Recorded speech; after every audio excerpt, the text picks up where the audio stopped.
What's up, guys? Back from Nashville. For good, sounds like. Going to another job up north. But I'm home for now, and I was in the garage for a few minutes before I go to my grandson's first birthday. We're having at the church fellowship hall. And I thought, why not do another quick rifle build review. It's not a review because I'm not giving you any great pointers or anything about giving you that much information.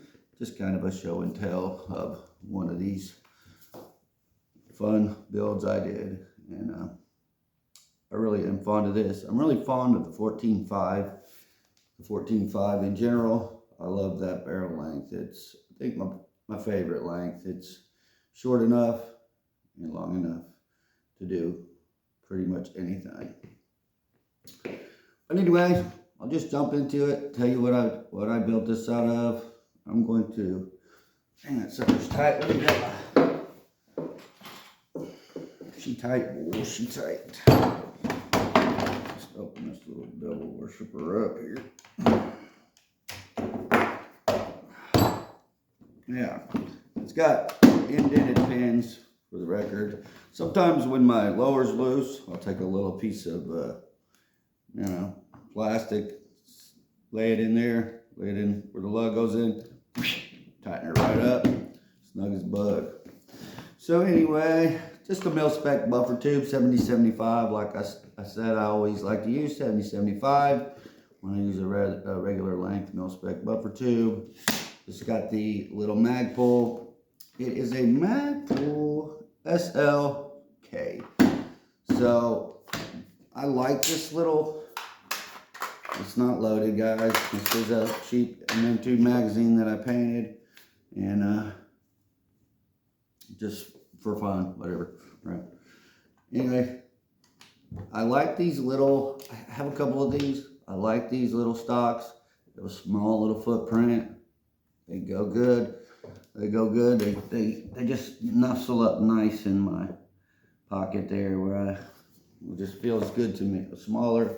Also do like the straight stocks in the back a little better than the angled.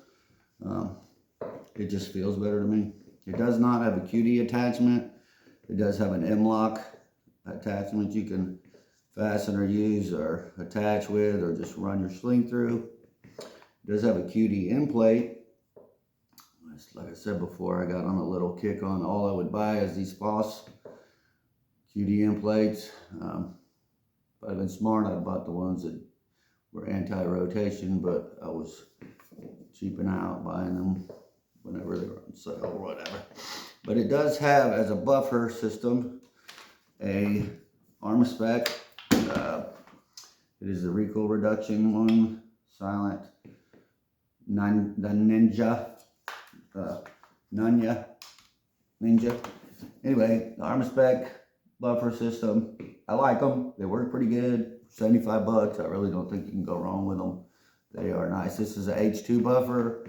It is a 14.5 carbine length, so it is a H2 buffer, and it shoots sweeter than bear mignonne. Just regular, no spec castle nut. It is not staked. I don't stake a lot of them until I'm sure I have them like I want them. The grip is a M2 grip. It's kind of a twist on the A2 mil-spec style, converted into kind of a more of a pistol. It feels pretty good, guys, actually. I don't think it's real cheap, maybe 15 bucks, but I thought I'd try it out. I like to try the grips out, just see, and I'm pretty happy with this one. I chose this one over quite a few. It does have storage if you want to put your donuts and your flashlights and all your other goodies in there. I know you can put a flashlight in there, but anyway, it has a BAD, B-A-D, the BAD, I think they call them BAD, and B throw. I bought a safety throw. I bought 3 of these at one time when they were like 27 bucks or something, so I just grabbed 3 of them, and this one has 1 of them in it, and I do like them. I'm happy with it, and it's very audible, very tactile, clicks, they are, you know where you're at with it. And it's I think what you call them, a 60-degree throw. It's not the full 90, 45, whatever, 45, 90, it's the 60 short throw. And that's what it is, because that's what I like. It is a single stage rise blitz trigger, and on another video I had spoken on those. I think they're very underrated, and I say that because you just don't see them much. And you can catch them on, I think I've seen them for like 99 bucks, maybe even less than that the other day. Typically they run around 170, and they're freaking awesome freaking triggers. I mean, I love them. Just double check, make sure we're clear. We're clear. And just give you the best demonstration I can. I mean, there's no play in that thing, man. There's no take up. It's over, and then it's, look how short that is. So it'll be real easy to bump fire, but I hadn't bump fired yet. Shooting quick with it. The lower is probably something that you may have never seen. I cannot even tell you what that coating is. It looks like some kind of acid treated lower. It's kind of a gray, gunmetal gray and black. I really like them. I bought 2 of them. I wish I bought more now because I just think they're really cool looking. I don't know, you be the judge. I like them. 80% lower, of course. So I cut it and built it with that. It's pretty sweet. The ejection button is a little bit of an aftermarket button, little billet style, a little different, what do you call it, feel to it than your typical mil-spec button. Looks a little better too. I like it. Got the Strike Industries billet dust cover. They look pretty good. It's just the dust cover, you know, whatever. They do come with these little rubber add-on sticker deals. I don't know how durable those are going to be. So, you know, when it opens up, it doesn't beat your lower up, but, you know, whatever. I don't know how much that matters.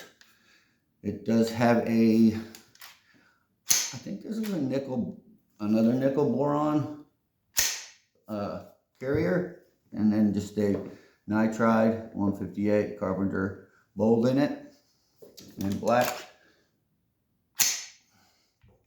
It's got the old Aero M41E something like that enhanced upper. They're pretty popular for a good reason. For one thing, they line this up right here. I don't know why upper receivers haven't changed their forgings at all yet to line up with the lowers, but most of them have not done that yet for whatever reason. One side lines up, one doesn't. Kind of bugs my autism or my ADD, obsessive compulsive, you name whatever disorder you want it to be for today. It's got a Strike Industries, a little bit of a enhanced fat paddle for the bolt release. It's fine, it does the job. It's nice and fat, you can feel it. The release is a little fatter. It's, you know, I don't know why they don't. I do know why they don't make them bigger. I think it wouldn't hurt to go ahead and make them mil-spec bigger. It's got the Breeks Warhammer. Everybody knows about these. I think you've all seen these. They're a little more expensive than they were for a long time when they first come out, but what isn't, right? Pretty sure they're 70-75 aluminum. They do just fine. They have a little bit of gas busting capability. Pretty much all of them do these days. It's got a pretty good little feel to them. They're good. I like them. That's all there is to say about that. I haven't missed anything. Let's go ahead. The rail is going to be a 13-inch stag arms, which is basically an arrow. What one was it? I don't know. I'm not know. It's got the wedge locking system. I don't know if they were the first ones to do that. First ones I can remember doing that style little wedge lock system, but they're good enough. I've seen it on sale I have an arrow rail just like it, and it's good. Feels good in the hand. You can wrap your whole hand around it. Well, I can anyway. And you know, it's got the full Picatinny. It's dished, so it's got the weight cutting BS in it. So I don't know if that's worth it or not. You know, I don't know how rigid that is. Time will tell on that stuff. So does the upper. So they sort of kind of match, and they sort of kind of don't. I just got a little good old AIM Sports front grip. I always forget what something is as soon as I turn the camera on. But anyway, what you call it, front grip. Cut it off a little bit, and I don't like running them backwards. Actually, I don't like turning them around. Backwards is actually becoming the forward these days because it's a little more aggressive, but I still kind of like them leaning back a little the way I shoot. And I know trigger discipline, but I really don't care. I'll shoot my garage well if I feel like it, or my dog. I'll shock my dog if I feel like it. I'll do whatever I want. It's my dog. Just kidding. I love my dogs. It's full of Brinks. He's laying there full of treats. He's fine. Mil spec. Whatever else is there. The barrel. Oh, the barrel is going to be a good old F&N. 14.5 cold hammer forged. Government profile. But, you know, this is not my last gun that I'm going to count on for everything, but it's going to handle enough. It's not going to be run full auto, but it's going to be run. It's been run fast. It's heated up. It's fine. I love F&N barrels. I mean, as soon as I started building and buying the first good barrel I think I bought was an F&N, and the way it fit so snugly with the mil-spec receiver, I thought, wow, that's nice. It fit super tight, and they are accurate, and I'm sold on F&N barrels. Say what you want. I know a lot of guys hate them, whatever. Gas block is going to be a nitrided low profile adjustable. You know, one of them little cheap adjustables. They work fine. You just get them where you want them, because it's probably going to seize up those little tiny screws after that. And that's kind of where I got it. It's shooting pretty soft, but also reliable enough. The flash hider is pretty cool, or comp, whatever it is. Flash hider combo. It's pretty cool. See that? They're made by Hyperfire, and it actually does a pretty good job of keeping the gun down, keeping the gun on center. I like it. I like how it feels. I like the way it feels when you shoot it. It does a pretty good job taming the massive recoil of the 5.56. The optic is going to be a Burris. I like Burris. Again, say what you will about them. I like them. I have their thermals. I have this. I've had a couple of their dots. I love this dot. I have a terrible stigmatism, but this is the only dots, and they were both of them, so it wasn't a one off. It did not. Dang, lights just went off over there. It does not look like I spit the dot on the lens. It's crisp. It has a little bit of a double. Very little, not enough for me to not know which is which. And I do have glasses, I just don't wear them because they're glasses and they're a pain in the butt. For now, anyway. Okay, it came with its own little riser, you know, as most of them do these days. Couldn't tell you what height it's sitting at. So there. That is a Falk B3XLE, meaning law enforcement. Falk is your favorite people. It's an Israeli made, mostly for law enforcement, but also for the citizen of the United States. But it's actually a really good magnifier. I'm impressed with it. I would say it's as good as far as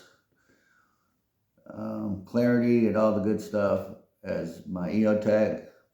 Maybe not as rigid as, I don't know. I'm not going to throw it against the wall to find out. But it's good. They're good, and they're very. You can catch them on sale all the time at Optics Planets. I ordered this from Devore, their little sister affiliate, whatever they are, the same company basically, Devore. You can find really good deals on there. Maybe slightly better than if you had the 14 or 15% Optic Planets usually has to throw on with a sale item, and then you get the free shipping. Usually you can get about $1 or $2 less on their Devore, even with shipping. And they keep free shipping in case you want to buy something later until midnight. I wish they'd keep it for at least 24 hours, but they just do it until the next midnight or whatever have you. Now, like I said, the takedown pins are just a nitrided with a little dimple in them. So you can just poke it out with a blue lot if you want to, kind of thing. Just got a little mag pull, whatever that is. I'm drawing a blank. Somebody tell me in the comments, because my brain needs all the help it can get, believe me. I really do like the grip, like I said. I've got some of these I'm into. I know a lot of people say they suck. Maybe they do, I don't know. They work fine for me. I just use them for fun, though. But I have mag pulls, and I have mil-spec steel, mostly for loaded and ready to go for when it pops off, because it's going to pop off. And I know you guys are just as excited as I am about it. Just calm down, it's coming, you know.